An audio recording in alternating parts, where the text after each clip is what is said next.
Muhammad could not have known these facts about human development in the 7th century because most of them were not discovered until the 20th century.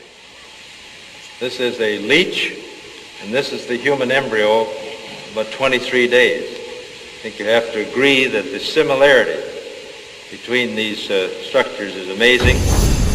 The key word in both is al-Ghaib. At this stage is known to no one except Allah.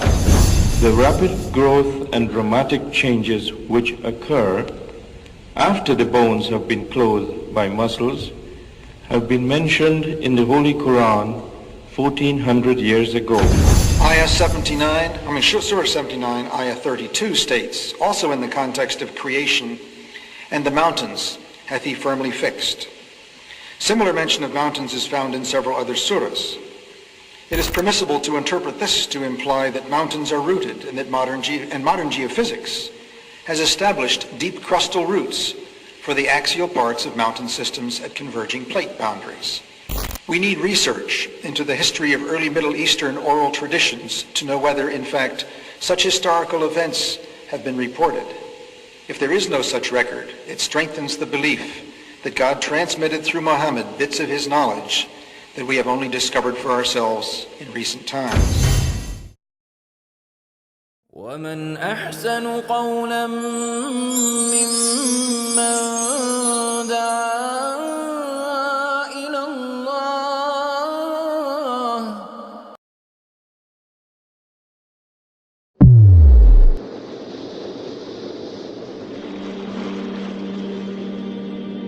کیا کافر لوگوں نے یہ نہیں دیکھا کہ آسمان و زمین باہم ملے جلے تھے، پھر ہم نے انہیں جدا کیا اور ہر زندہ چیز کو ہم نے پانی سے پیدا کیا؟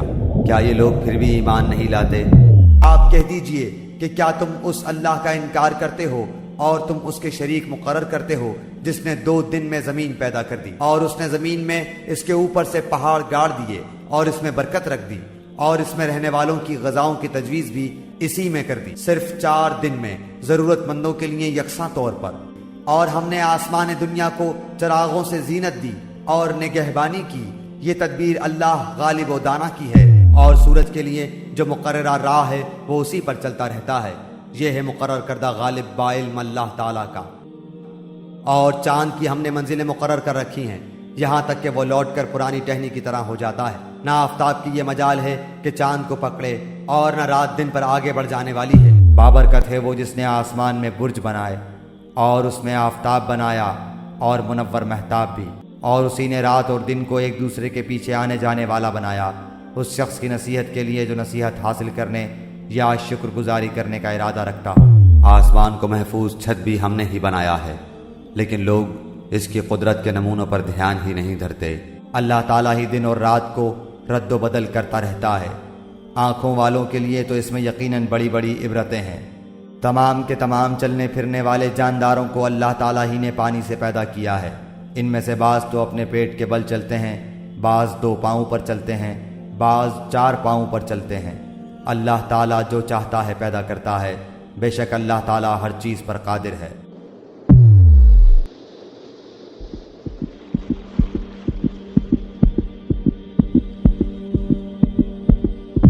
وہ اللہ تعالیٰ ایسا ہے جس نے تم کو ایک تن واحد سے پیدا کیا اور اسی سے اس کا جوڑا بنایا تاکہ وہ اس اپنے جوڑے سے انس حاصل کرے، پھر جب میاں بیوی سے قربت حاصل کی تو اس کو حمل رہ گیا ہلکا سا، سو وہ اس کو لیے ہوئے چلتی پھرتی رہی۔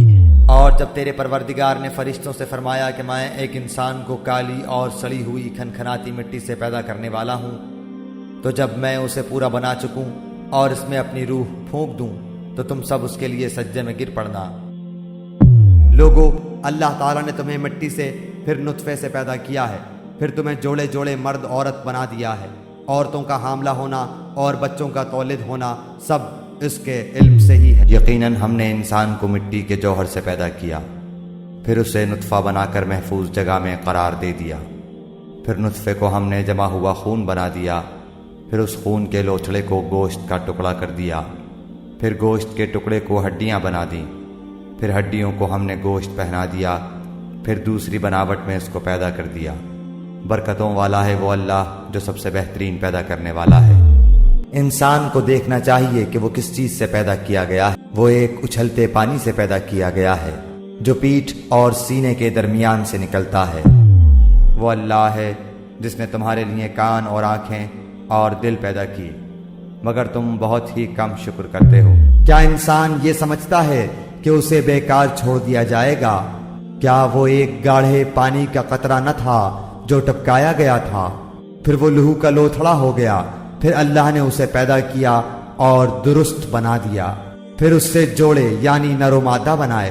کیا اللہ تعالیٰ اس امر پر قادر نہیں کہ مردے کو زندہ کر دے؟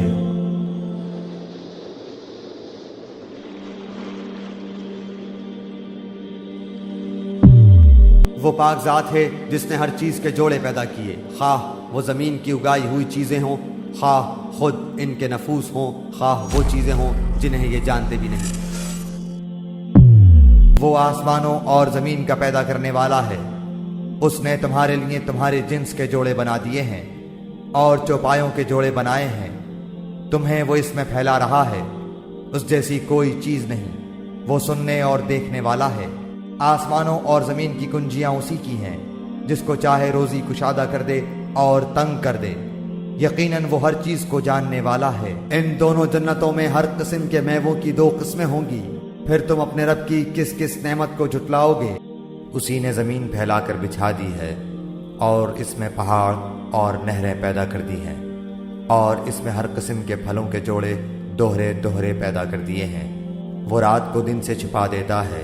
یقیناً غور و فکر کرنے والوں کے لیے اس میں بہت سی نشانیاں ہیں۔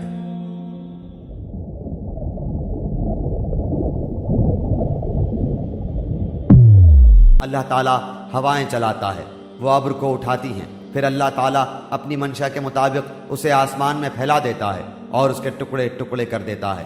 پھر آپ دیکھتے ہیں کہ اس کے اندر سے قطرے نکلتے ہیں، اور جنہیں اللہ چاہتا ہے ان بندوں پر وہ پانی برساتا ہے تو وہ خوش ہو جاتے ہیں۔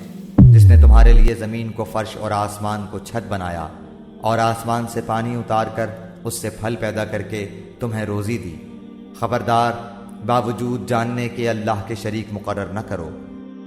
آسمانوں اور زمین کی پیدائش، رات دن کا ہیر پھیر، کشتیوں کا لوگوں کو نفع دینے والی چیزوں کو لیے ہوئے سمندروں میں چلنا، آسمان سے پانی اتار کر مردہ زمین کو زندہ کر دینا، اس میں ہر قسم کے جانوروں کو پھیلا دینا، ہواؤں کے رخ بدلنا، اور بادل جو آسمان اور زمین کے درمیان مسخر ہیں، ان میں عقل مندوں کے لیے قدرت الہی کی نشانیاں ہیں۔ ہم ایک صحیح انداز سے آسمان سے پانی برساتے ہیں، پھر اسے زمین میں ٹھہرا دیتے ہیں، اور ہم اس کے لے جانے پر یقیناً قادر ہیں۔ آپ کہہ دیجئے کہ اچھا یہ تو بتاؤ کہ اگر تمہارے پینے کا پانی زمین میں اتر جائے تو کون ہے جو تمہارے لیے نتھرا ہوا پانی لائے؟ اور وہی ہے جو باران رحمت سے پہلے خوشخبری دینے والی ہواؤں کو بھیجتا ہے، اور ہم آسمان سے پاک پانی برساتے ہیں۔ اور برابر نہیں، 2 دریا، یہ میٹھا ہے پیاس بجھاتا پینے میں خوشگوار، اور یہ دوسرا کھاری ہے کڑوا۔ تم ان دونوں میں سے تازہ گوشت کھاتے ہو اور وہ زیورات نکالتے ہو جنہیں تم پہنتے ہو، اور آپ دیکھتے ہیں کہ بڑی بڑی کشتیاں پانی کو چیرنے پھاڑنے والی ان دریاؤں میں ہیں، تاکہ تم اس کا فضل ڈھونڈو اور تاکہ تم اس کا شکر کرو۔ اور اللہ تعالیٰ ہی کے پاس ہیں غیب کی کنجیاں، خزانے، ان کو کوئی نہیں جانتا بجز اللہ کے، اور وہ تمام چیزوں کو جانتا ہے جو کچھ خشکی میں ہے اور جو کچھ دریاؤں میں ہے، اور کوئی پتا نہیں گرتا مگر وہ اس کو بھی جانتا ہے، اور کوئی دانہ زمین کے تاریک حصوں میں نہیں پڑتا، اور نہ کوئی تر اور نہ کوئی خشک چیز گرتی ہے، مگر یہ سب کتاب مبین میں ہے۔ اور رات دن کے بدلنے میں، اور جو کچھ روزی اللہ تعالیٰ آسمان سے نازل فرما کر زمین کو اس کی موت کے بعد زندہ کر دیتا ہے، اس میں اور ہواؤں کے بدلنے میں بھی ان لوگوں کے لیے جو عقل رکھتے ہیں نشانیاں ہیں۔